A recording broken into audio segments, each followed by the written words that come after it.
Ética Psicológica estuvo presente en el Congreso Colombiano de Psicología 2023 y queremos compartir con ustedes el resultado de esta experiencia académica. Hoy iniciaremos con nuestra mesa de diálogo Ética y Desesperanza, donde Wilson Herrera, Paulo Daniel Acero y Leonardo Amaya, miembros de nuestro equipo académico, discutieron con Blanca Patricia Ballesteros sobre cómo la psicología afronta, estudia y logra desarrollar sus labores ante la desesperanza.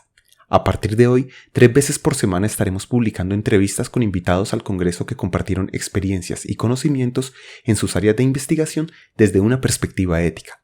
Los invitamos a continuación a nuestro panel y a estar atento a nuestras futuras publicaciones.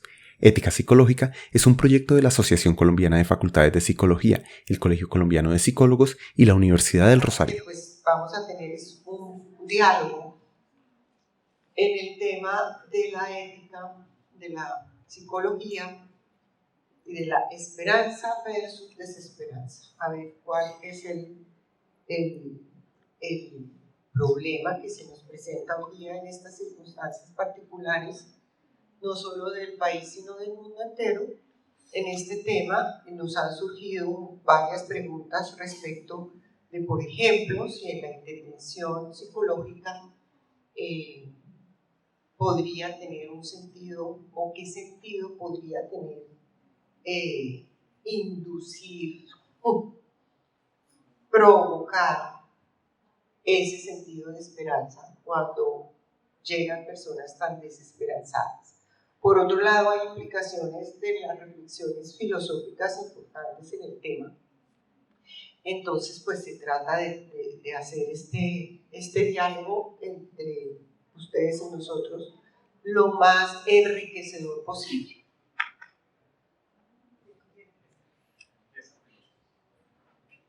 Bueno, no es que sea, pues estudié filosofía, me dedico a ella, más bien me considero un sofista. Pues no, venga. Pues voy a hacer, bueno, espero, me dicen, ya pare, a veces me da por hablar como los sofistas, hablamos de todo, ¿no? Entonces, un sofista dice, ¿qué quiere que les hable? Les habla cualquier cosa, ¡pam! Entonces voy a decir 3 cosas para que ellos dos que saben. Entonces, lo primero quiero empezar con una medio anécdota. En alguna ocasión, yo soy curioso, soy chismoso, me gusta escuchar las conversaciones de los otros, esto violó muchos de los principios que se utilizaron anteriormente. Entonces yo he escuchado a una persona a otra y esa persona le dijo, mire, yo pues he tenido unas pérdidas enormes, he perdido 2 seres queridos muy cercanos, y además fuera de eso, pues, la relación que tenía durante muchos años se acabó y me dejaron en el mundo, estoy literalmente en el mundo. Y la otra persona le dijo, no, pero tranquilo.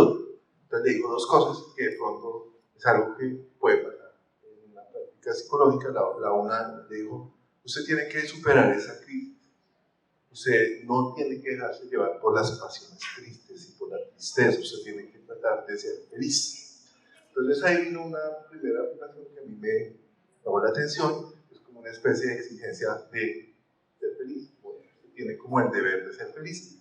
Pero digamos en filosofía y en la historia del pensamiento moral, esa es una cosa muy extraña decir que uno tiene el deber de ser feliz.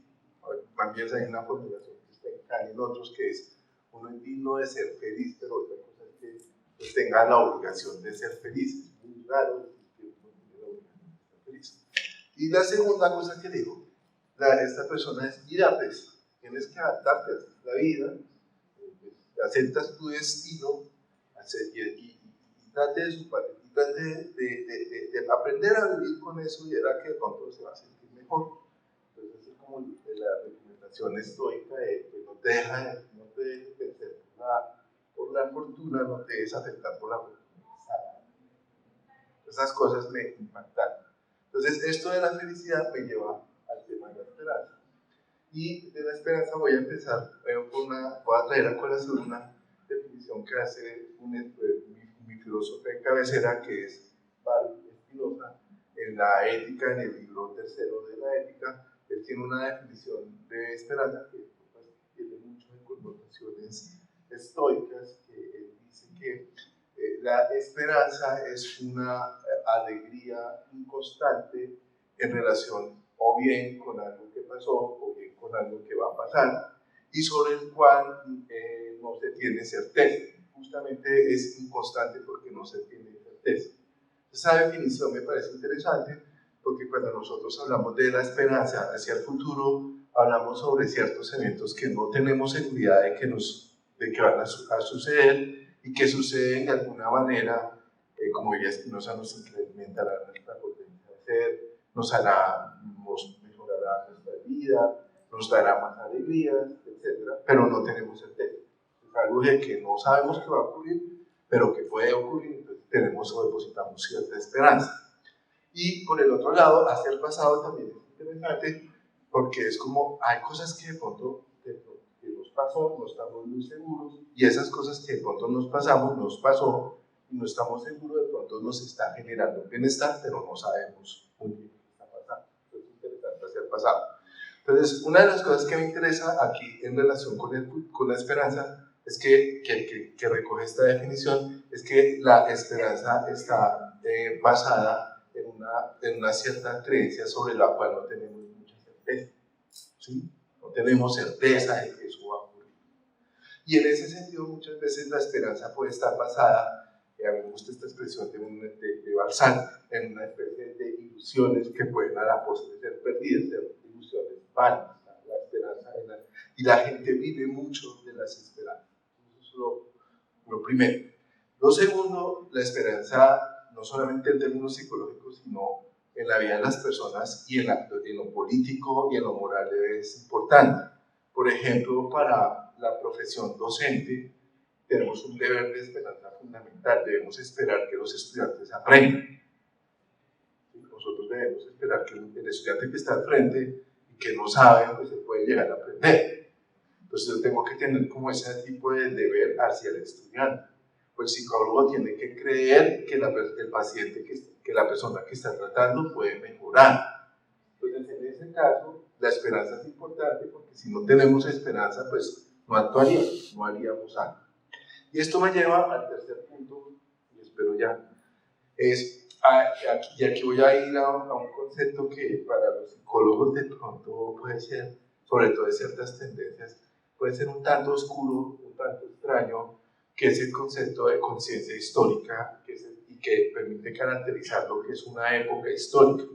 Y aquí voy a traer a colación un filósofo de la historia, historiador, que viene de la línea hermenéutica de Gadamer, que se llama Arthur Koselleck, por el que lo ha usado mucho, y que es muy interesante porque él dice, en general, cuando vamos a caracterizar una época, lo que tenemos que ver es cómo las personas en esa época relacionan el pasado con el futuro.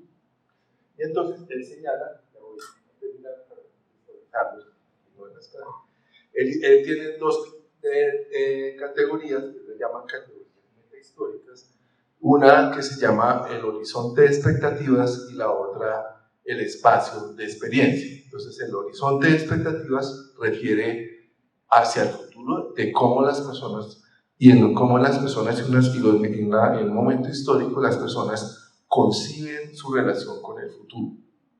Y el espacio de experiencia tiene que ver en cómo las personas se relacionan con su pasado lejano y su pasado más cercano. Entonces, la manera como las personas conciben ese horizonte de expectativas y ese espacio de experiencias determinan una época. Entonces, aquí, en relación con la modernidad y con la sociedad contemporánea, y eso es para contextualizar, hay dos fenómenos, hay unas características interesantes en relación tanto con el horizonte de expectativas como con el espacio de experiencias. Entonces, con respecto al horizonte de expectativas, Koselleck señala tres cosas que son muy importantes para la discusión. Entonces, en primer lugar, es en la modernidad, no es en la Edad Media o en sociedades más tradicionales, donde se tiene una concepción de futuro en el sentido de que el futuro es abierto, de que no estamos ya condenados a una especie de fin del mundo, que ya el destino está determinado, de que ya no hay nada, sino que en la modernidad se habla de la idea de que el futuro puede ir para un lado o para otro. Esa es la primera característica. Segundo, de que nosotros somos autores de nuestra historia, que el ser humano es autor de la historia que construye.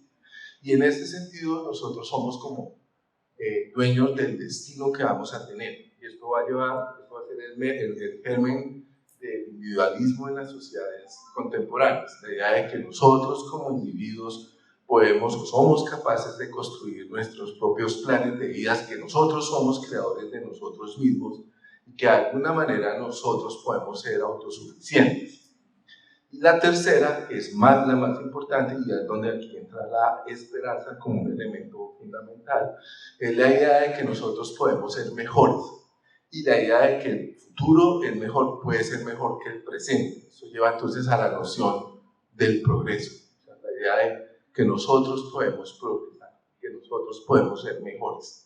Entonces, en esa condición entra la idea de la esperanza. Cuando yo tengo esperanza es porque yo creo que yo puedo hacer que las cosas sean mejores para mí o para otros, ¿sí? Y en relación con el horizonte, el espacio de experiencia, cada vez estamos más desapegados al pasado en relación con la construcción de lo que nosotros somos, ¿sí? Cada vez nos desapegamos más de ciertas tradiciones. Y una característica en ese sentido de las sociedades presentes es que, de alguna manera, somos más presentistas y por el otro lado los tiempos se han ido acelerando, ¿sí? O sea, cada vez los cambios que se dan, los cambios en el mundo de la vida son tan acelerados que de alguna manera hay una gran diferencia en términos de la concepción del mundo de la vida entre las generaciones más de mi edad y las generaciones más cercanas. Yo soy más cercano a mi papá o a mi mamá de lo que yo soy a mis sobrinas, o yo tengo hijos, entonces a los estudiantes que yo tengo muy lejos, parece que estuviéramos hablando de mundos distintos.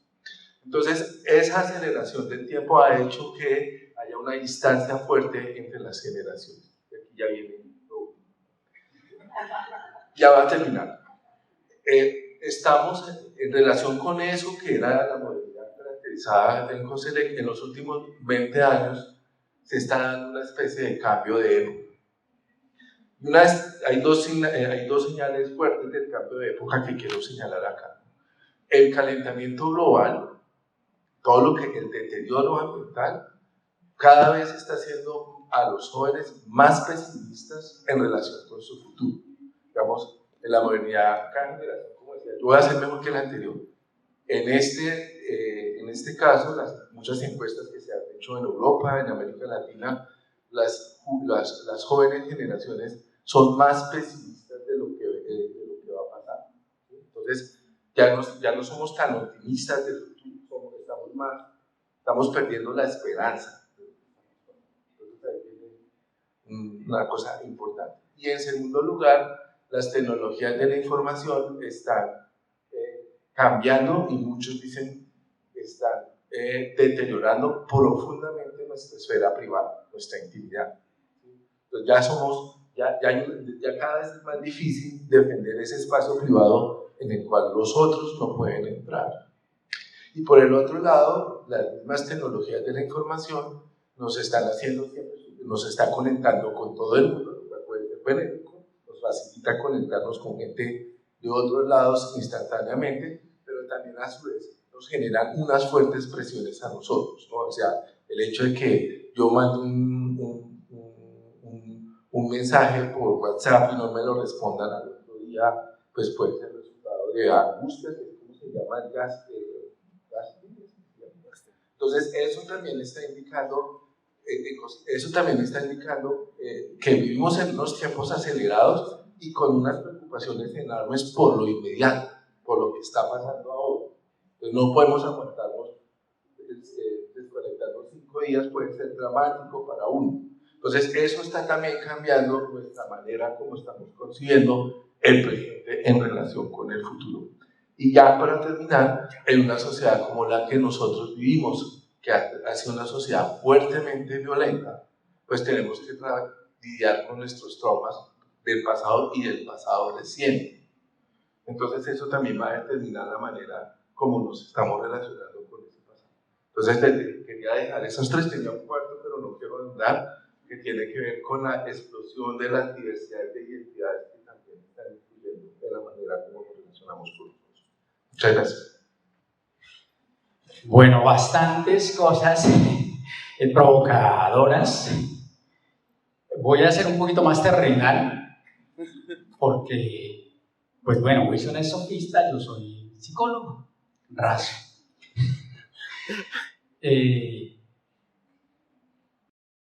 Desde que inicié mi profesión, mi vida profesional hace 32 años, creo que la mayoría de los que me conocen saben que me dediqué al duelo, a acompañar a personas en duelo. ¿Cuál es la característica de una persona en duelo? En general, la desesperanza. La pérdida lo lleva a uno a la desesperanza, porque la pérdida lo confronta con lo finito. Y fíjese que de alguna manera la esperanza lo lleva a uno a pensar que hay algo trascendente, ¿no? Pero esa trascendencia parece que no nos acompañará desde los genes, sino hay que construirla con una dificultad además, y es que la trascendencia o la esperanza implican proceso, ahorita tocando lo que tú decías, que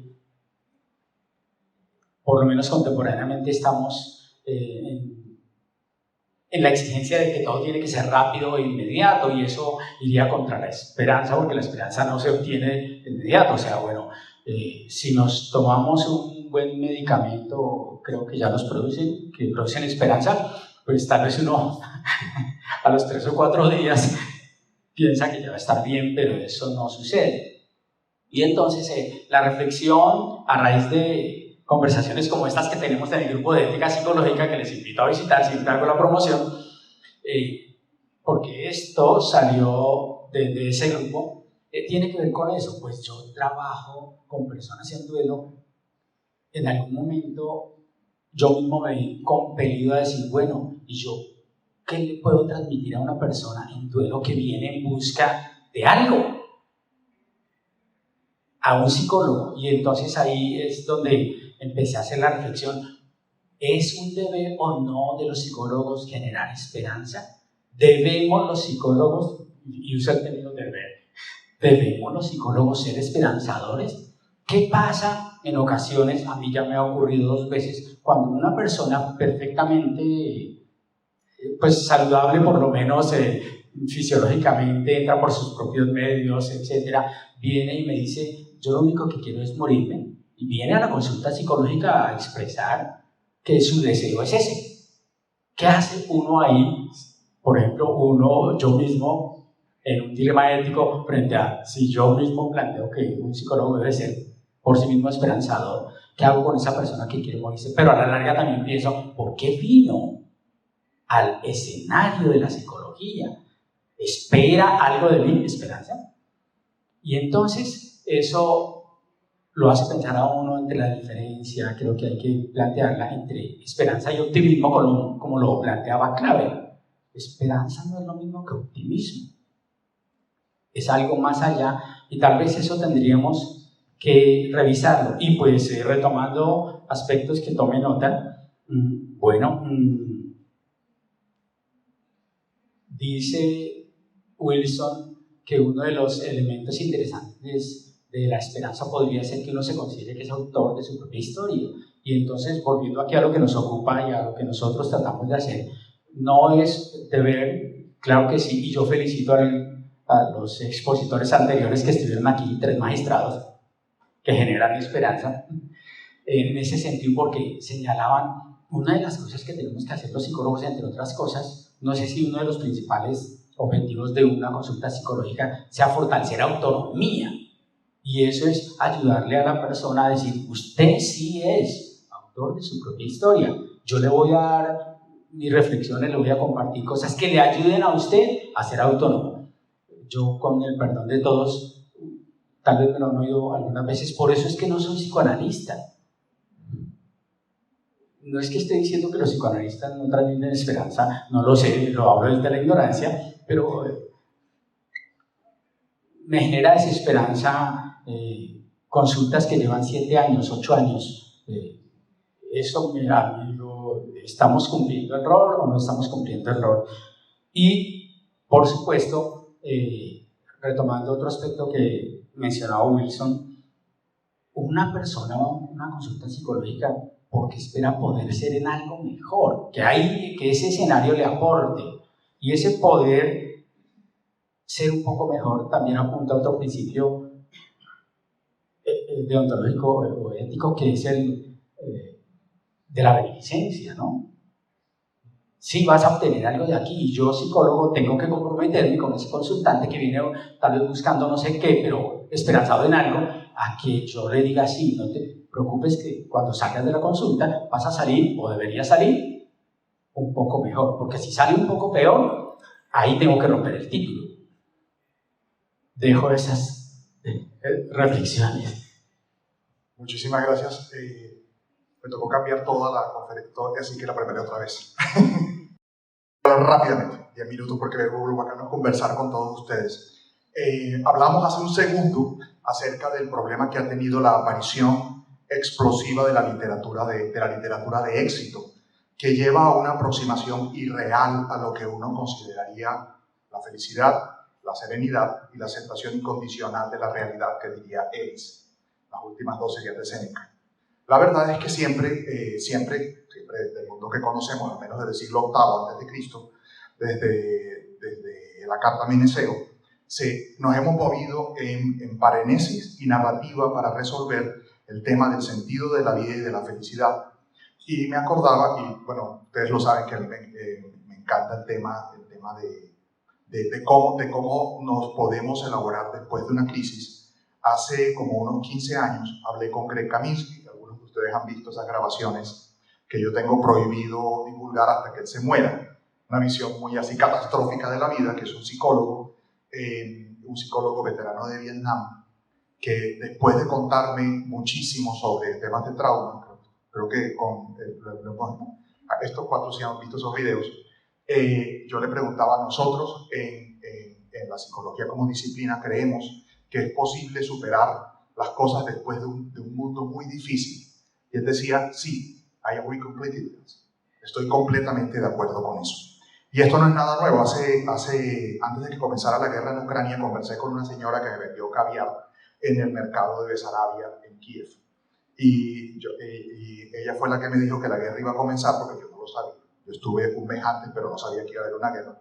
Y ella me dijo que ya olía pólvora, que era la misma que ella había oído cuando comenzó el Euromaidán. Y le pregunté: bueno, ¿cómo haces para seguir adelante? Y me decía: me voy a la Plaza Maidán y me tomo un café. Y luego me voy al Dnieper y miro un río.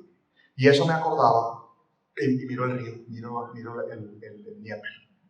Y entonces me acordaba, cuando hablábamos de esta sesión, me acordaba de que la noción nuestra de esperanza tiene un problema etimológico, y es que viene del spes latino.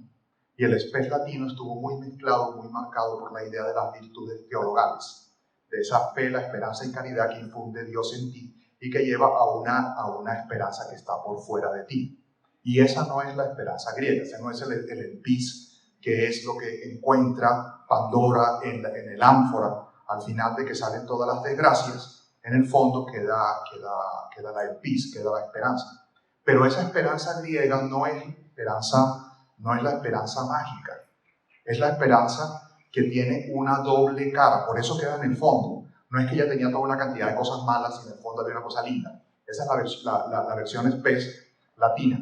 No, está relacionada con que la esperanza tiene dos caras, una creencia irreal que te expone a esperar aquello que puedes no lograr y entonces te genera angustia, o a sufrir por lo que no ocurrió y te genera la sensación de depresión. Por eso para los griegos era distinta los dos caminos de la alegría. Una cosa, el hedoné, que ya voy a decir que el hedoné no es como lo entendemos ahora, pues, obviamente ustedes aquí lo saben, sino la eudaimonia, esa felicidad que se logra precisamente por el balance, o la ataraxia, la imperturbabilidad entre los problemas.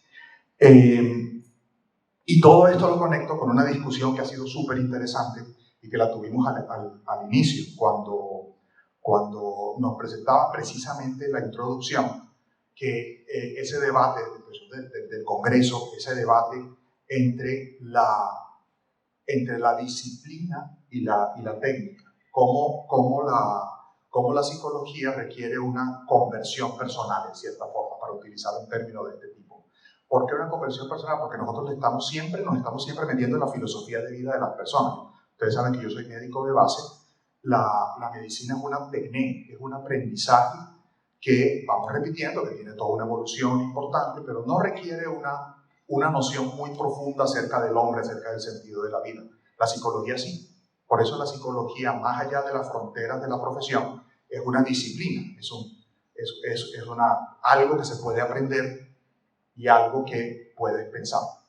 Por eso, precisamente, nuevamente volviendo a Epicuro, él decía que, y comparaba estas dos ideas, que si la filosofía no te llevaba a la felicidad con asterisco, no felicidad como la nuestra, entonces no tenía sentido, como no tendría sentido la medicina sin generar la curación.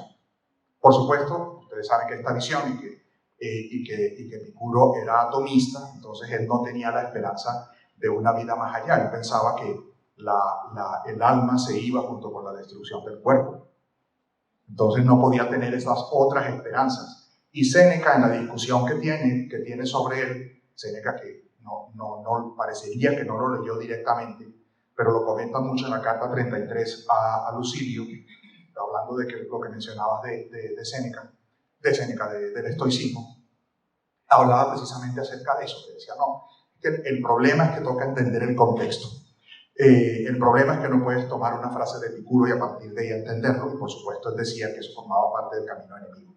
En últimas, para decir que la esperanza, me uno más a la esperanza el PIS que a la esperanza SPES. Que la esperanza tiene dos caras y hay que ser muy cuidadoso, que cuando yo le digo a alguien que tenga esperanza, puede que yo le esté introduciendo una idea mágica sin darme cuenta de estas literaturas del éxito. Todo lo vas a lograr si crees en ti, el universo conspira a tu favor. No, el universo conspira para extinguirnos, es lo que siempre hace el universo. Por eso creo que no hay que tener como una ansiedad por el fin del mundo. El mundo se va a acabar. Miren las estrellas, acuérdense de los agujeros negros. Esto es lo normal. El universo no conspira a nuestro favor. Vayan a una selva, la selva quiere matarte. Nosotros hemos construido un espacio para mantenernos vivos, ¿no es cierto? Todo esto lo hemos construido precisamente con la mente, cosa complicadísima y metafísica con lo que trabaja la psicología como disciplina. Entonces, yo creo que en el PIS es lo que está en el fondo. No la esperanza mágica de que algo te va a salvar, sino la comprensión de que la esperanza tiene dos lados. Y que por tanto como decía Séneca y como le criticaba, y sin embargo estaba de acuerdo en la carta 33, dice que bueno, que es la aceptación incondicional de la realidad, la aceptación incondicional de que vamos a morirnos. Siempre tenemos una conversación pendiente sobre el final de la vida, porque yo soy también un poquito atomista en ese sentido, en el sentido segundo, no creo que el alma sea material.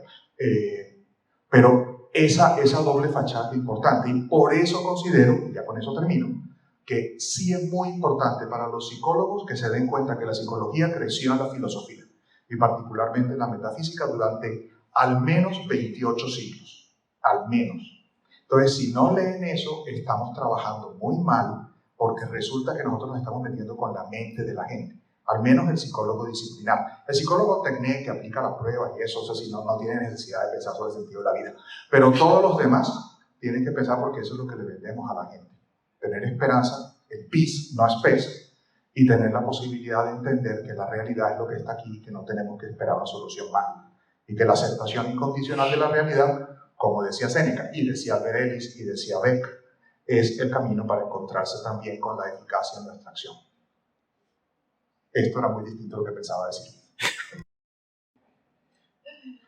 Era muy distinto porque, claro, te hicieron repensar con lo que va surgiendo. Entonces estaríamos en ese,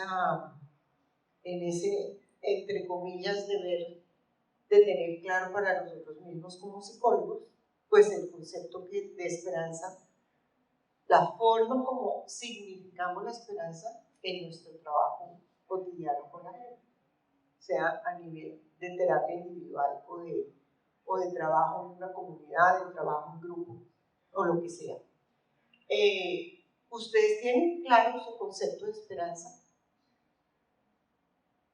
Cada uno de ustedes como psicólogos, después de haber escuchado esto, ¿tendrían más claro su concepto de esperanza? Gracias. Bueno, yo creo que no es claro, que cada quien, de acuerdo con su historia de vida, tiene su concepto de esperanza y creo que lo ha ido construyendo por el camino, ¿sí? Yo lo relaciono mucho con el concepto de expectativa, que es el concepto que se está criticando hoy día. Escuchaba a Leonardo decir, no, las expectativas no, a veces eso nos genera malestar, porque si yo no la logro, entonces eso me va a hacer daño. Yo creo que lo mismo pasa con el concepto de esperanza. Yo pienso que en la esperanza, por ejemplo, en la parte personal, pues ser psicóloga para encontrarme conmigo misma y ser resiliente y fortalecer ese concepto de la resiliencia. Entonces, pues acá tengo pues unos apuntes para contradecir algunas cosas que se mencionaba, y es que pues son varias, y también recordaba un poco lo que en algunas discusiones tenía con el profe Mario Hernández, y es que son varias las perspectivas, y como para seguir con ese hilo de lo que ustedes mencionaban, y es que en un mundo mercantilizado y en este contexto de estas cuestiones éticas y de valores de una sociedad que en realidad está alimentada diariamente por esa ansiedad, ¿sí? Porque si vemos una ansiedad en el celular, pues, ¿cada cuánto no coge el celular? O sí, la ansiedad alimentada por toda la mercantilización. Y es que y también pues la investigación nos hace que pues encontrarnos con nosotros mismos sea pues difícil. Y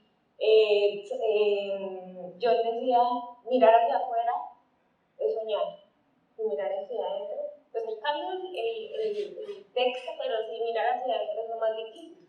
Y por eso creo que durar 7 años en terapia es positivo, ¿sí? Pero es también ayudarle a la persona a encontrarse, porque es que cada única persona es un mundo, ¿sí?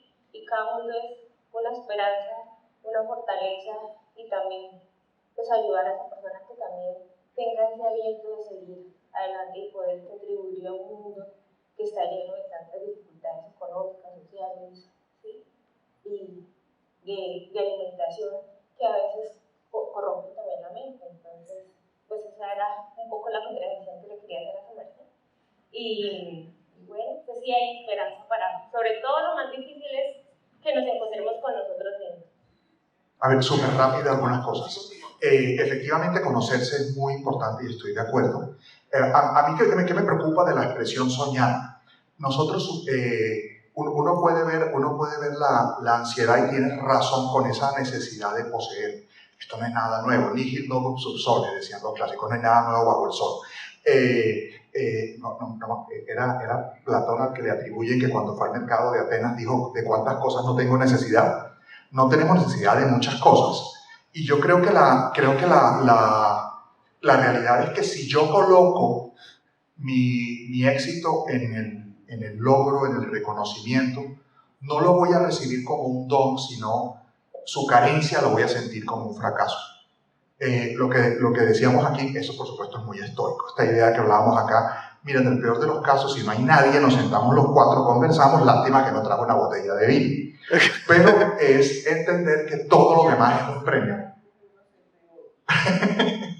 Entonces, el contenido que le deja la palabra sueño es peligroso. Pero si el sueño tú lo ves como un faro, como algo que te permite las decisiones categoriales de hoy, es mucho más fácil. Ahora, yo me uno a la idea que en el fondo tiene que haber una virtud. Piensa en esto. Hesíodo, lo que escribía, cuando escribe esto, escribe una cantidad de cuentos a partir de los cuales se puede aprender. Eso es el tipo de literatura narrativa con un alto componente parenético. En el fondo, él quería que eso sirviera para construir ciudadanos y construir virtuosos. Yo creo que hay una cosa que es muy importante, y ahí me termino y me callo. hay un filósofo que yo no tenía ni idea que existía, me lo contaron en Ucrania, que se llama Igor Skoboroda, que significa Igori Sartén, para que veas que no todos tienen unos apellidos así súper llamativos. Skoboroda decía que él era un ecléctico, una melcocha de cosas, él hablaba de todo, se formó en el siglo XVIII y la gente en Ucrania lo lee. Y yo cuando vi la manera de pensar de los ucranianos, le pregunté a un amigo ucraniano, oye, ¿ustedes aquí leen estoicismo? Me hubiera encantado, hubiera sido una anécdota maravillosa. No, pero Igor Skoboroda sí leyó estoicismo. Y él tiene una frase que es muy interesante y que es muy fuerte, es decir, dale gracias a Dios, le era un creyente, que ha hecho las cosas necesarias fáciles y las cosas difíciles innecesarias. Entonces conecto un poco con esto, y lo que digo de mercantilismo, siempre he estado en el mercado y el mercado nos ha permitido muchas cosas, y tampoco creo que el mundo sea horroroso, es decir, nosotros estamos aquí por las vacunas, estamos aquí por el cuidado, por ir al cardiólogo, por tomar pastillas. Nuestra expectativa de vida, yo ya estaría muerto si tenemos la expectativa de vida, no la de Séneca que vivió 80 en su época, pero la expectativa de vida general, yo ya debería estar muerto hace rato, y sin duda sin dientes hace mucho. Entonces hemos logrado muchas cosas. Sí que el mundo va avanzando, pero no es tan lineal como nos gustaría, ni es una cosa inevitable el éxito. La verdad es que la vida es como una sierra que hay subidas y bajadas. Todo esto para comentar el tema de... Bueno. En relación con su pregunta, voy a hacer dos cosas. Ojalá que algún día hiciéramos filosofía como psicólogos. Caen en un pedazo, que la razón pura advierte una cosa que todos caemos en pecado, y es explicar un concepto es distinto a definirlo. A veces en la geometría, y él estaba pensando en la geometría de Euclides, entonces en la geometría hay definición, acciones, definiciones, teoremas y problemas. Y las definiciones en la geometría intentan ser muy precisas, muy al punto, pero eso puede suceder para los objetos geométricos, pero los conceptos no tienen esa precisión. Entonces, un pecado mortal decía de usar la geometría para hacer filosofía, y de eso explicar esas, pensando en Spinoza y en Leibniz, y eso es, ustedes creen que analizar conceptos es hacer definiciones. Yo he visto, cuando yo entro a ver marcos teóricos, psicólogos, en todas otras, siempre me llegan con el cargado de definiciones. Entiéndase por tal cosa. Yo sé, pero es que eso no es exponer un concepto. Usted lo único que está haciendo es una definición ahí de diccionario. Trate de exponerlo, ¿sí? Entonces, eso es importante. Entonces, eso es lo primero. Pero lo segundo, yo traje una definición aquí de Spinoza, una definición, no la exposición del concepto, en el cual lo va a leer literalmente. Él dice, la esperanza no es sino una alegría inconstante surgida de la imagen de una cosa futura o pretérita de cuya realización dudamos. Esa afirmación que hace Spinoza, esa definición, realmente es en el fondo la conclusión de un desarrollo que él venía haciendo desde atrás, pero que es interesante para la discusión. Él habla de la imagen de una cosa futura o pasada. Entonces, cuando habla de Spinoza de una imagen, es como una representación que yo tengo, pero según Spinoza, esa representación que yo tengo se ha dado porque yo he sido afectado por otros cuerpos, pueden ser físicos, naturales, humanos, etc., por otros cuerpos. Y esas imágenes nos dejan una huella en el cuerpo y tienen su reflejo en la mente. Entonces, esa imagen, nosotros tenemos a la creencia, dice Spinoza, tenemos esa imagen y nosotros consideramos que esa imagen es cierta. Entonces, por eso dice, la esperanza no es sino una alegría inconstante. ¿Por qué inconstante? Porque está basada en esa imagen, y esa imagen puede pasar. Pero esa imagen, eso es lo extraño, la imagen nos está hablando de algo que va a pasar en el futuro, pero también en el pasado. Y lo del pasado a mí me intriga, casi al pasado la esperanza, como que uno la remite hacia el pasado, y después hacia el futuro y uno al pasado. Pero miren lo chévere de Spinoza, y hace uno dice, oiga, yo hay cosas que yo no yo sabía o yo tengo sospecha que me pasaron y que me están de pronto generando bienestar y no me había dado cuenta, ¿no? De pronto yo tengo, por decir, yo había dejado una plata en algún lugar, creo que la dejé y ahora soy más rico. ¡Ay, qué tal que esté allí! ¿Sí? Entonces, con esto vuelvo a decir, cuando vamos a jugar con un concepto como la esperanza, no esperemos definiciones precisas, ¿sí? Sino lo que vamos es a jugar con lo que en el sentido común entendemos como esperanza. He tratado de ilustrar que esto no está alejado de nosotros. Ya. Sí, ya, perdón, ya termino. Entonces, eso es lo que quería señalar con eso y en relación con lo que dice usted, la esperanza es una forma de esperanza que tiene que ver con la trascendencia. ¿Sí? Y por eso las religiones son importantes. Y Spinoza tiene el Tratado de la Esperanza en Spinoza está en el Tratado Teológico Político, porque dice ese es un papel importante de las religiones, generar esperanza.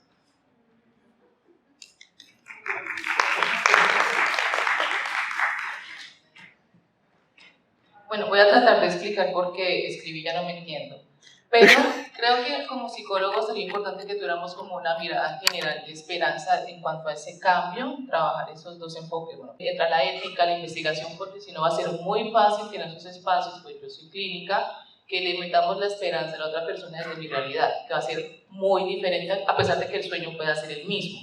Entonces creo que también hay parte entender al otro de su esperanza y entra nuestra parte como psicólogos de darle esas herramientas desde nuestra esperanza basada como en la ética y en la investigación, porque si no cada uno va a tener una definición, pero estamos en un proceso que es el profesional. Entonces, ¿cómo podrían entrar esas dos bases desde la ética, nuestra investigación y no caer? Porque también eso se ve mucho en el usuario que llega, que ha pasado por muchos otros profesionales, otras líneas y llega con la esperanza de que el psicólogo se lo solucione muy rápido después de 1, 2 o 3 años de un diagnóstico maltratado.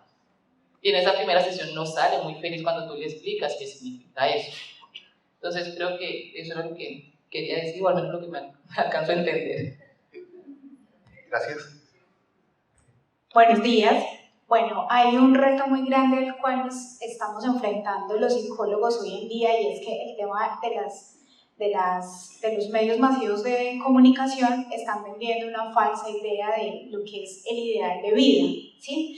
Entonces, tenemos los coaches, ¿cierto? Sin ir en contra de eso, pero están generando esa falsa expectativa de que con todo podemos, de que de todo somos capaces, que contamos con todas las habilidades. Entonces, frente a ese aspecto, cuando se va a realizar una intervención, más que hablar de esperanza, yo relaciono el término esperanza con yo como profesional de la salud mental, cómo le ayudo al otro para que descubra las habilidades que tiene para enfrentarse a algo. Y cuando yo descubro que tengo las habilidades, pues puedo ir haciendo un proyecto de vida o un plan de vida, más que hablar de esperanza de algo en lo cual no sé cómo lo voy a trabajar y que los medios de comunicación me están vendiendo que es mágico, ¿sí? Como que el cuerpo, que es más fácil irme a poner senos, quitarme el exceso de piel que tengo en el abdomen y ponerme nalgas y ya tuve un cuerpo perfecto, a enfrentarme a que más bien es más establecer unos hábitos de vida saludable, hacer ejercicio, que el constructo de belleza no es global y que todos lo vemos de manera diferente. Entonces, la invitación es a que como psicólogos, más que hablar de esperanza, es hablar, yo te voy a ayudar a encontrar las habilidades y las herramientas con las cuales puedes irte construyendo como sujeto, ¿sí? Es mi intervención.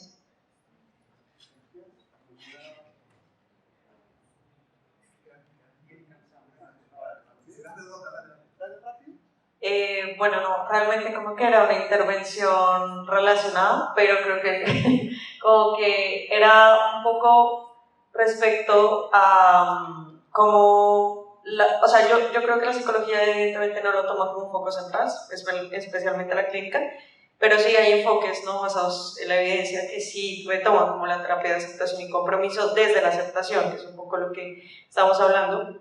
Y aunque conceptualmente no está presente en estos modelos, me gustaría pues saber desde su perspectiva si la aceptación u otros conceptos que son más trans, digamos, y transdiagnósticos, que atacan problemas más transdiagnósticos, podrían suplir un poco esta visión que tenemos de una esperanza de la que hablaban ahorita, una esperanza realista, una esperanza que nos sirva para desarrollar capacidades, una esperanza que esté como al servicio de entender cómo las personas están entendiendo su proceso de salud y enfermedad en distintos contextos, ¿no? Especialmente yo creo que, por ejemplo, la esperanza en contextos de salud, sobre todo, sí es muy importante, a pesar de que muchas veces sea a veces irreal.